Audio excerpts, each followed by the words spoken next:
Hello friends, welcome back to my channel. तो आम आज आसिक पहुँची गलु बर्षान बहुत भिड़। बर्षान मंदिर लाडली जी मंदिर, राधाराणी मंदिर अच्छी। देखु बहुत भिड़ चलती जेहेतु छुट्टी आज एकादशी अच्छी, कृष्ण पक्ष एकादशी। राधाराणी जी दर्शन कर बहुत बढ़िया दर्शन।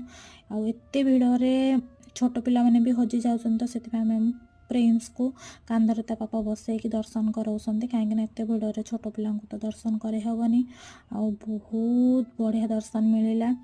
वृंदावन रु बर्षाना 2 घंटार रास्ता टाइम पूर्व आसिक पहुँचे, कहीं मंदिर भी टाइमिंग शायद से 2टा पूर्व बंद हो जाऊँगी।